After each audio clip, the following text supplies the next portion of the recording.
she catches a glimpse of a small red flower sprouting from the ground. Terrified, she hastily plucks it, then buries it deep in the soil with trembling hands. Red is the forbidden color in this village. Whenever anything red appears, a creature covered in spines charges out from the dense forest, storming into the village and slaughtering villagers indiscriminately. For this reason, villagers eliminate anything red the moment they spot it. To avoid provoking the forest creature, Edward made a pact with it years ago, strictly forbidding anyone from setting foot in the forest. For a long time, the villagers have faithfully honored this agreement, never daring to approach the creature's territory for fear of inviting catastrophe. But this peaceful existence is destined to be shattered. One day, a young villager ventures into the forest out of curiosity, bringing back a small red flower upon his return. He has no idea that this single act is about to plunge the entire village into disaster. As night falls, the villager on watch in the tower suddenly hears hurried footsteps below. He cautiously lifts the wooden plank and sees a red figure rushing past. Realizing the creature has entered the village, he immediately rings the bell that has gathered dust for years. Hearing the bell, the villagers instantly sense danger. They turn and rush home, hiding in their cellars, terrified of being discovered by the creature. Only the blind woman Ivy refuses to close her door. Her boyfriend Lucius has not yet returned home. She is completely unaware that the creature is silently creeping toward her. At the critical moment, Lucius arrives just in time, slamming the door shut the instant. The creature lunges forward, then leading Ivy down into the cellar. But the creature does not leave. Those huddled in the cellar listen to the violent pounding above their heads, trembling in fear that the creature will break through and massacre them all. They endure the entire night in terror. The next morning, every door in the village has been smeared with a streak of red paint. Clearly, the creature will not let this go. To appease his fury, Edward immediately gathers all the villagers to discuss a plan. After heated deliberation, they decide to make an offering. Two of the braver villagers fetch a pig's leg and place it on the sacrificial stone. The village then holds a grand ceremony, hoping to earn the creature's forgiveness. But this is merely wishful thinking. That evening, as villagers gather to dance, the warning bell at the village entrance rings once more. Everyone panics, abandoning the celebration and rushing home. But upon arriving, they find masses of livestock skinned and gutted, hanging from the eaves of every house. They understand this is the creature's warning and scramble back indoors. Worried about his girlfriend's safety, Lucius stands guard outside Ivy's door. Ivy is deeply moved, certain that he is the one she wants to spend her life with. The two agree to marry in a few days.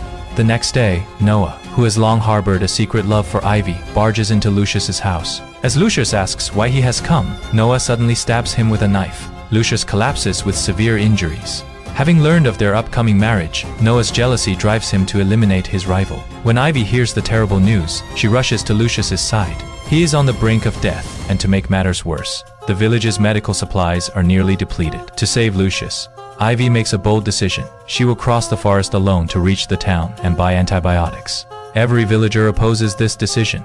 Ivy's father, Edward, is the village elder, but seeing his daughter's unwavering resolve, he relents and grants her permission to leave. Before her departure, Edward secretly leads Ivy to a secluded shed, instructing her to reach forward and feel what is inside. Seeing his daughter recoil in terror, Edward quickly reassures her and confesses the truth. There is no creature in the forest. The so-called monster has always been a villager in disguise, arranged by Edward himself. Years ago, Edward witnessed one family member after another fall victim to violence. He grew to despise the world and gathered a group of people who had suffered similar tragedies, leading them to this isolated woodland to build a utopia free of crime and harm. To prevent anyone from leaving, Edward arranged for a villager to dress as the creature and frighten the others. He urges his daughter to guard this secret. Before she sets out, Edward assigns 2 villagers to escort her. They expect Ivy to retrieve the medicine quickly, but strange things begin happening the moment the group leaves the village. Growling sounds suddenly echo from all directions. James is so frightened he cannot take another step and turns back alone. Jack continues on with Ivy, but before long, torrential rain pours from the sky, forcing them to pitch a tent for shelter. From deep in the forest, the creature's roar sounds again, drawing closer and closer. Jack grows increasingly uneasy. After the rain stops, he refuses to continue and heartlessly abandons Ivy, returning to the village alone. With no other choice, Ivy presses on toward the town by herself.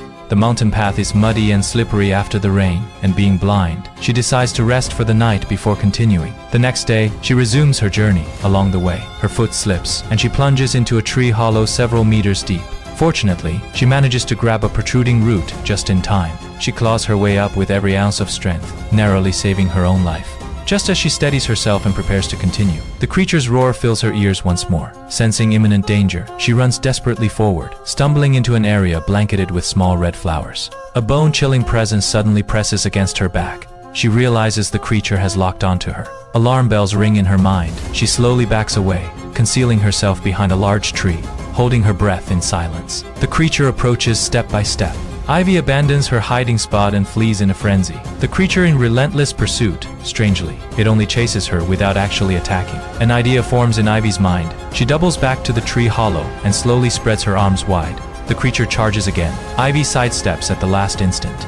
Unable to stop, the creature plummets into the hollow, impaled by the branches below. But what Ivy never expected is that the figure in the pit is not the legendary creature. It is Noah. He had intended to use this disguise to stop Ivy from leaving the village, but instead, it cost him his life. Ivy does not dwell on it. Her only thought is to get the antibiotics back to save her boyfriend. She picks up a stick and runs with all her might toward the town. Soon, a wall blocks her path. Just as she prepares to climb over it, a patrol car happens to pass by. Learning that Ivy is blind, the officer offers to help, driving to the town to buy the medicine for her. After enduring countless hardships, Ivy finally returns to the village with the antibiotics. Lucius is saved from the brink of death. In the end, Edward does not reveal the truth about the creature to the villagers. Instead, he blames Noah's death on the monster. The villagers believe it without question, and the legend of the creature continues to be passed down through generations.